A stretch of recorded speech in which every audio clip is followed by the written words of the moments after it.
Hysterectomy एक ऐसा surgical procedure है जिसके ज़रिए यूट्रस को बॉडी से रिमूव किया जाता है। हिस्टेरेक्टोमी का प्रोसीजर उन फीमेल्स में परफॉर्म किया जाता है जिनको कोई गायनेकोलॉजिक प्रॉब्लम होती है, जैसा कि फिब्रॉइड यानी यूट्रस में ट्यूमर का मौजूद होना, एंडोमेट्रियोसिस यानी एंडोमेट्रियल टिश्यूज़ जो यूट्रस की इंटरनल लाइनिंग बनाते हैं उनका यूट्रस के बाहर ओवरीज और फिलोपियन ट्यूब पर ग्रो करना, या फिर कोई सर्विकल और यूट्राइन कैंसर का मौजूद होना वगैरह। इन कंडीशंस को ट्रीट करने के लिए हिस्टेरेक्टोमी का प्रोसीजर परफॉर्म किया जाता है। मगर याद रहे, हिस्टेरेक्टोमी के बाद फीमेल मां बनने के काबिल नहीं रहती और इसका मेंस्ट्रुअल साइकिल स्टॉप हो जाता है।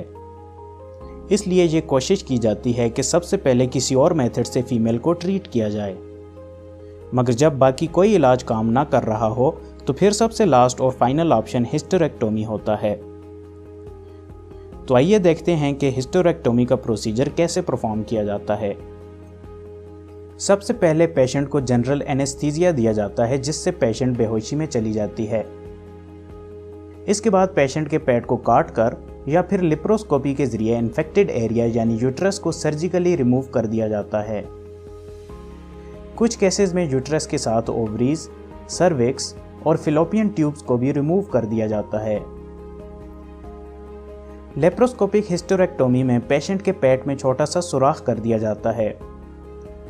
इसके बाद इस सुराख से पेट में हवा भर दी जाती है ताकि पेट फूल जाए और अंदर के ऑर्गन्स आसानी से दिखाई देने लगें। अब इस सुराख के रास्ते पेट में लाइट वाला कैमरा भेजा जाता है जिसकी मदद से स्क्रीन पर अंदर ऑर्गन्स को देखा जाता है। इसके बाद पेट में एक या दो और छोटे सुराख करके सर्जिकल इंस्ट्रूमेंट्स दाखिल कर दिए जाते हैं जिनकी मदद से इन्फेक्टेड एरिया को काट कर रिमूव कर दिया जाता है। अगर सर्जरी लेप्रोस्कोप के जरिए परफॉर्म की जाए तो फिर यूट्रस और बाकी पार्ट्स को काटने के बाद विजाइना के रास्ते बॉडी से बाहर निकाल दिया जाता है, और अगर ओपन सर्जरी परफॉर्म की जाए तो फिर वहीं से यूट्रस को बाहर निकाल दिया जाता है। सर्जरी के बाद कुछ ही दिनों में पेशेंट सेहतयाब हो जाती है।